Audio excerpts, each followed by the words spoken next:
The Chinese cargo ship Anyang 2 has run aground near Russia's Sakhalin region. There are 20 crew members on board, they do not require medical attention, and no fuel spillage is observed. The ship was in port loading fuel when the storm began and tried to move away from the shore, but the crew members lost control. The governor said the ship was loaded to the brim with coal, diesel fuel and fuel oil. Donald Trump claims the US is making progress in negotiations with Russia on ending the war in Ukraine. Speaking to journalists, Trump confirmed he had spoken with Putin but refused to disclose any details. Yes, there was a conversation, and I expect to have many more. We need to end this war, he stated. Reuters notes that this may be the first officially acknowledged conversation between Putin and the US president since early 2022. German Chancellor Olaf Scholz, during debates, has again ruled out providing long-range Taurus missiles to Ukraine, speaking out against actions that would deliver destructive weapons deep into Russia, and criticized his conservative political rival, who has expressed more openness about delivering such weapons to Kyiv. Friedrich Merz, whose conservative alliance is leading in the polls against Scholz's center-left Social Democratic Party, said he had always been very clear about his position on sending Taurus missiles to Ukraine. Russia's war against Ukraine may be over within a few months. This was announced by United States Special Envoy for Ukraine and Russia Keith Kellogg. Previously, Bloomberg sources reported that a plan to end fighting would be presented at the Munich Security Conference on 14 and 16 February. However, Kellogg denied this information, saying that when the time comes, Trump will personally present the plan. The President of the United States has emphasized that he is in contact with both Moscow and Kyiv. We are having very good talks, very constructive talks on Ukraine.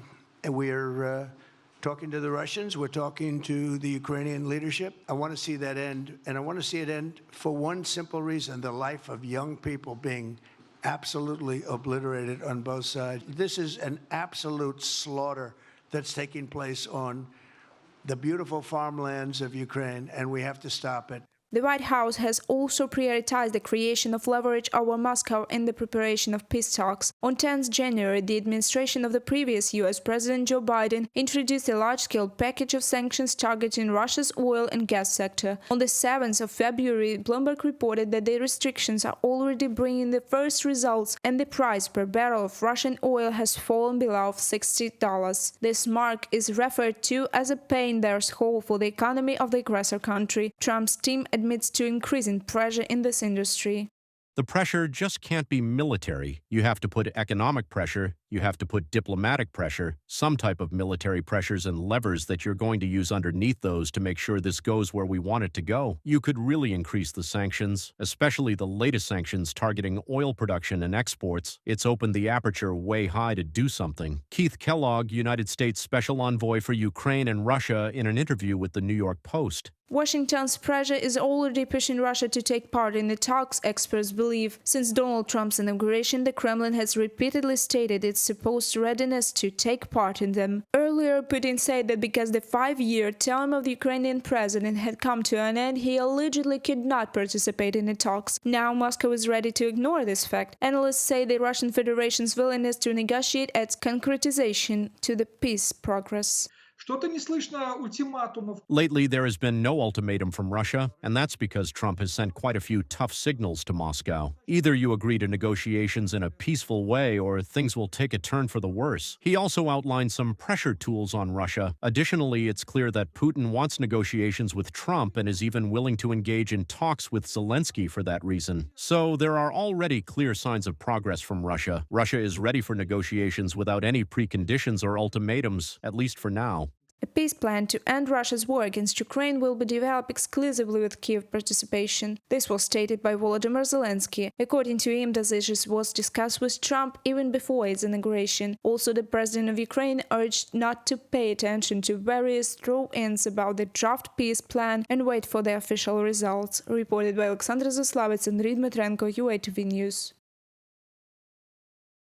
US President Donald Trump announced the meeting with Ukrainian President Volodymyr Zelenskyy. It could take place as early as next week from 10th February, but when exactly, Trump did not detail.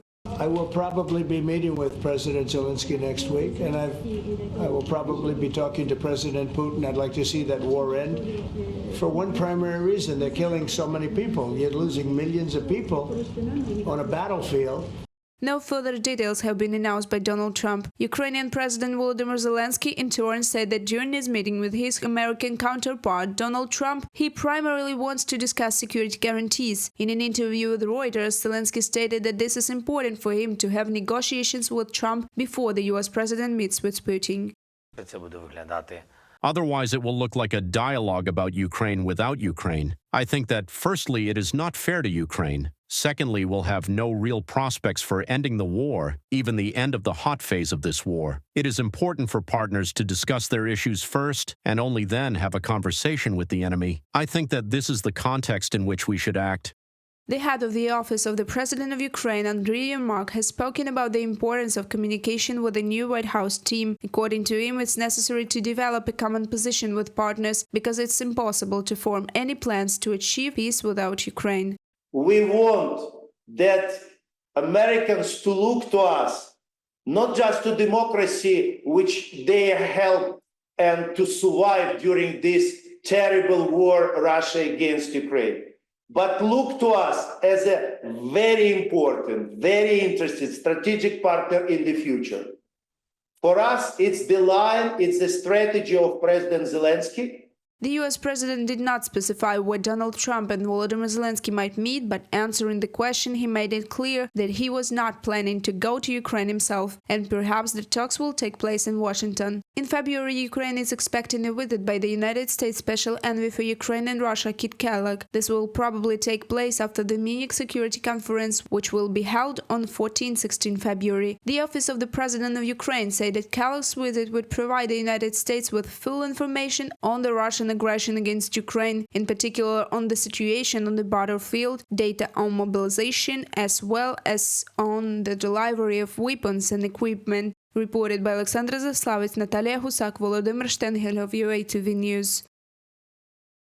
In Russia, enterprises of the military-industrial complex lack professional workers. The deficit happened because the Russian Federation started to significantly scale up arms production. According to the Ministry of Defense of Ukraine, the volume of arms production has increased 3 to 6 times. This is a powerful mechanism for warfare. Russia still has the capacity to produce almost all major weaponry nomenclatures, although there is information that the arms industry of Russia lacks hundreds of thousands of professional workers. Ivan Havrilyuk, Lieutenant General, the first Deputy Minister of Defense of Ukraine, in an interview with the Ukrinform publication. At the time, due to sanctions, components for equipment that Russia used to receive from Western countries have become unavailable, and due to significant losses on the front lines, the Russian army is using Soviet-period weapons.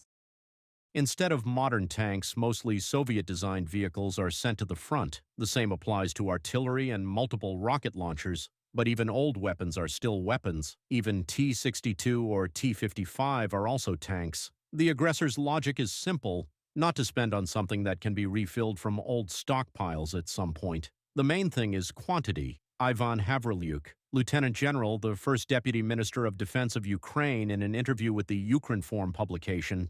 Russia is also faced with significant problems with the replenishment of personnel due to the unwillingness of Russians to fight. In this regard, the Ministry of Defense of the Russian Federation plans to make it more difficult to release recruits from service. This is stated on the report of the Institute for the Study of War. Now, the monthly enrollment in the ranks of the Russian army is so low that it does not cover the monthly losses. In addition, analysts noted that at the end of 2024 and the beginning of 2025, the level of recruitment of Russian military was either equal to or lower than necessary to compensate for losses. Some regions of Russia are not facing mobilization quotas as more citizens to refuse to fight.